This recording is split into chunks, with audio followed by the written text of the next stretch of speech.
Speaking of the reasons people are afraid to speak out, let's play this clip of Jennifer Welch on today's I've Had It Politics report, talking about the response she got to calling out to Abby Phillip, being called out by Katie Miller, the wife of Stephen Miller, for sitting with Jennifer Welch on a podcast where Jennifer Welch called Stephen Miller a Nazi Jew. Abby Phillip kind of brushed it off and said, I don't know what's in Stephen Miller's mind. Jennifer Welch, who is, again, Blue Anon Diamond and Silk, one part of Blue Anon Diamond and Silk, as I think of her with Pump, whatever's going on in that duo, I do not know. This is how she responded to people being upset that Abby Phillip, who purports to be a neutral journalist, sat there when she called Stephen Miller a Nazi Jew. If you think that my opinion, see what I mean about Blue and on Diamond and Silk? It's the whole, they're taking the aesthetic. Is hateful.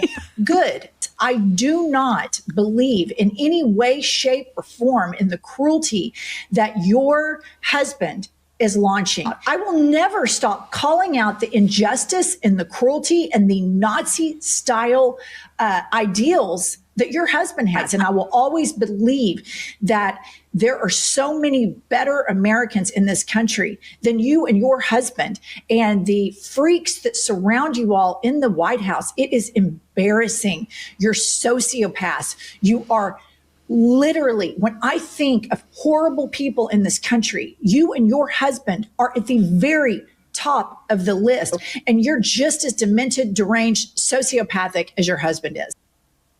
You know, Sean, what was funny about Diamond and Silk is that they were both kind of in on the joke, but these two aren't. You see the other one just kind of silently nodding on the side when she's like, Nazi Jew, she's nodding. She's like, yep. Yeah, who is that potted plant with the prop glasses next to her? I think is that a mannequin? Pump. I don't know. Angie Pump Sullivan, is that her name? I think. I don't know. I sat behind Diamond and Silk at, I think it was the 2020 State of the Union, and those ladies were having so much fun. It was like Trump had his own hype posse up in the stands there. It's one of the more entertaining things I've ever seen. They got so pissed off when the Democrats would boo. It was amazing. I love that. I miss them. I was going to say with Jennifer Welch calling, because this is, the left is now trying to do the parallel to the Diamond and Silks that grew during Trump 1, because there was such a dearth of really like pro-Trump new media voices that weren't attached to some big corporate entity. And Diamond and Silk were just like on a webcam talking about how much they love Trump, and with no production value or anything, it shot up to mass popularity. And Jennifer Welch and her By the way, co-host, I've got a question. What is Jennifer Welch? I see her. Who is she and what is she like? Do we just like, you put a microphone in front of a dummy and then like now the dummy is suddenly like self-actualized and we have to listen to it now? I don't get, why does anyone listen to her? What has she accomplished? Who is she? You're gonna love this, Sean. She was first came to fame as a Bravo star, but the show failed. The show failed because it was not compelling television, and it was just about her and her co-host being divorcees. And so now she is taking this reality television. So she's like a D-list Real House ex-wife? EFG list, but you could keep going to Z list. Okay. Yeah. Also, what happened to her face? I'm going to try to not be mean.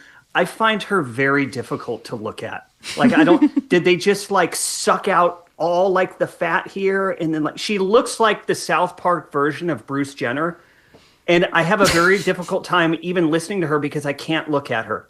She's difficult to look at. So what I take from that is that you're a podcast listener to I've Had It. You don't miss an episode of I've Had It because it's easy to listen to Jennifer. But I disagree. I would not call myself a podcast listener, Emily. That's true. In all seriousness, I listen to her podcast on mute. That's the best way to do it.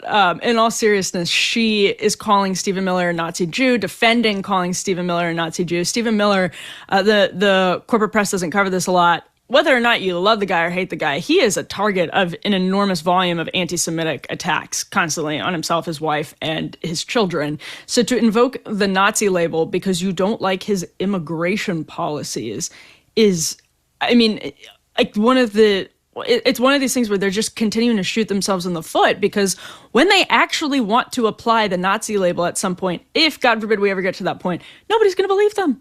Well, I love the analogy, shooting themselves in the foot. You know who else shot himself? Hitler.